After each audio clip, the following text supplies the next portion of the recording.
Hypixel SkyBlock, a very well-known game mode on the Hypixel server. If you don't know what this is, it takes the original SkyBlock and adds more of an RPG aspect to it. From leveling up skills to progressing in quest lines, and even doing dungeons with your friends. This is the story of a particular person that was interested in playing this game mode in 2024, and here is their 7-day journey. Hope you guys enjoyed the intro. I am Chio, and welcome to the start of my 7-day journey on Hypixel SkyBlock. I first want to state that after 5 days of this, I did not have the patience to keep farming this game mode. I love it with a passion, but I will state some problems I had with it later. Hypixel SkyBlock, if you're not familiar with it, is a game mode on Hypixel server where you have your own island and you farm on the main world for stuff like gear, blocks, and pets to further progress your account and levels to gain access to more content. So let's start out with what happened day 1 of my journey.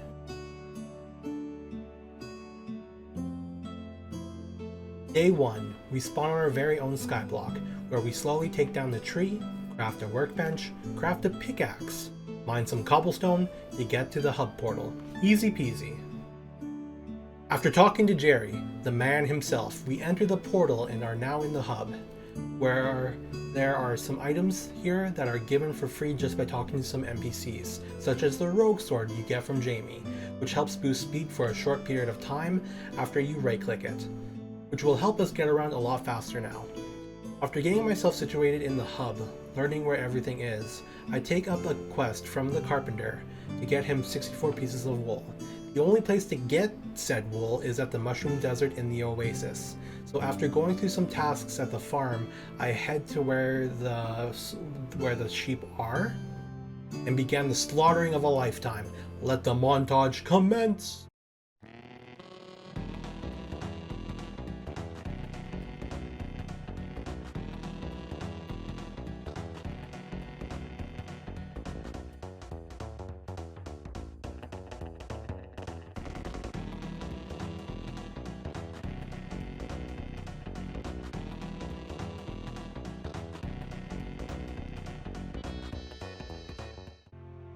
After giving him the 64 pieces of wool, I now have access to the crafting of the carpentry table, which if I remember correctly, can craft special blocks like furniture and stuff. Now I need to talk to the lumberjack. He gives me the task to collect 10 logs for him. In return, he gives me a promising axe. Now I have something to cut down trees with at a faster rate. For free. Now it's time to head to the next zone, the park. There's one specific item that I want to get here called the Hunter's Knife. This item boosts your speed by 40 when holding it. So with the buff from the Rogue Sword, when you right click it, then you switch to the Hunter's Knife, you get an extremely fast boost of speed when walking. So this is a good way to get around a lot more faster. All I had to do was a foot race for it, and it was easy peasy.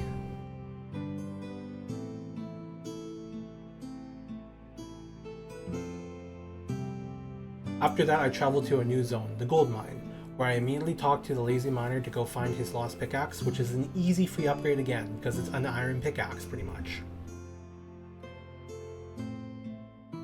After getting the pickaxe, now I need to get mining to level 5, which doesn't take too long. All I did was mine some iron and gold and coal for it to finally get access to the deep caverns. There's some notable armor pieces I kind of want to get here early on, which is the lapis armor, which when you have a full set gives you a boosted chance at getting a double ore drop when mining, and the miner's armor, which is essentially diamond armor but gives boosted regen when outside of combat for 8 seconds, which is going to be a good armor piece for like sustaining and getting my regen of health back faster while fighting stronger mobs. I ended up getting lucky and getting the full set of lapis armor in 30 minutes, then progressing to getting the lapis collection to tier 3. A collection is pretty much how much you've gathered of a specific material, which each material in the collection having specific milestones, giving you access to better rewards.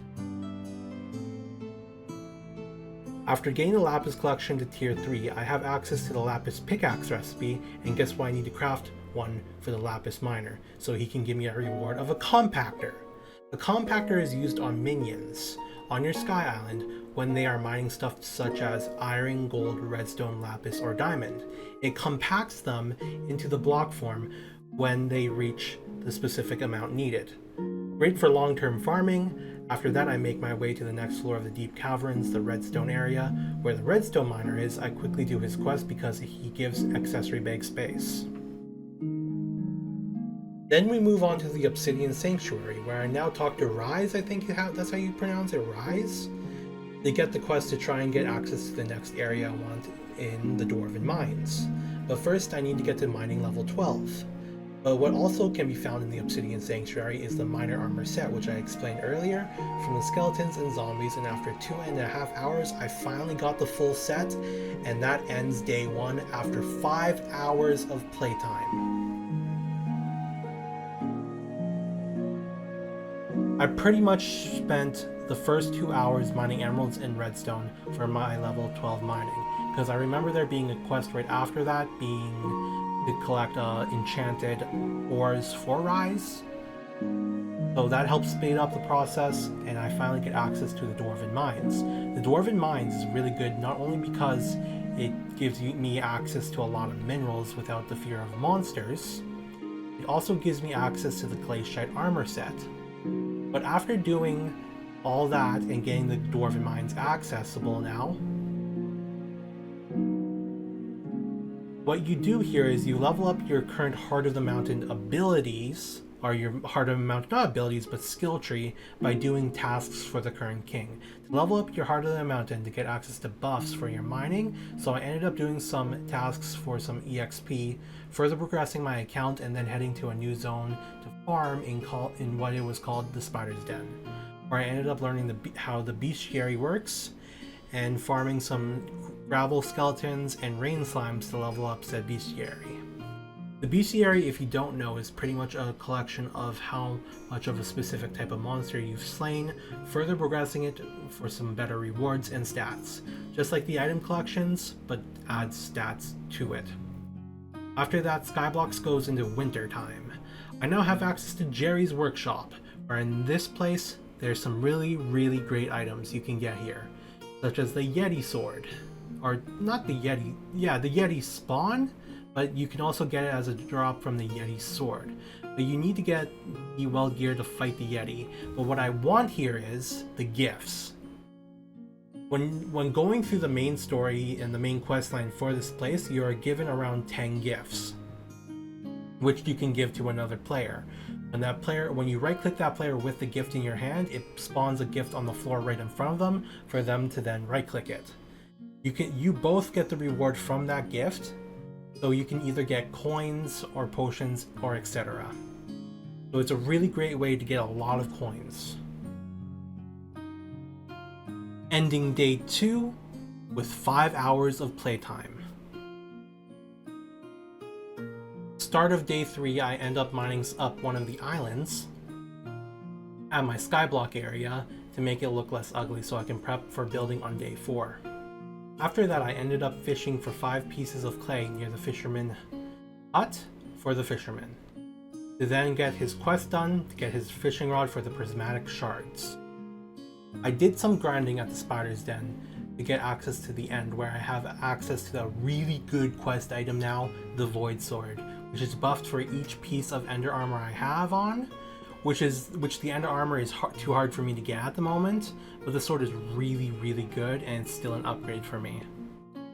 I then head back to the Dwarven Mines where I end up doing some more tasks to further progress my Heart of the Mountain skill tree, and ended day 3 there after 4 hours of playtime.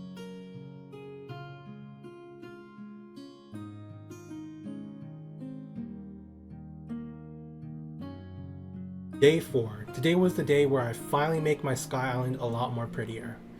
So I will speed up the next hour and a half that I spent building on my Sky Island to show you guys the progress. So thank you guys so much. Let the montage commence!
It looks so much better now.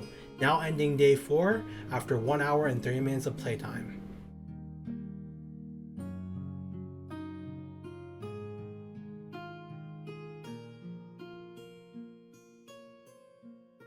Day 5 is where I ran into my patience being tested, because when farming for Glaciate armor to then farm for Ender armor, it was being overran by OP players killing all the spawns in a second.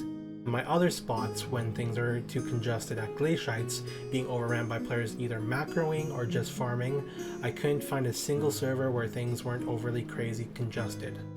Like, my main takeaway from my 5 days playing this game, it's a nice game and it's nice to see how popular it is still, but man is it hard for newer players to compete against veteran players for loot.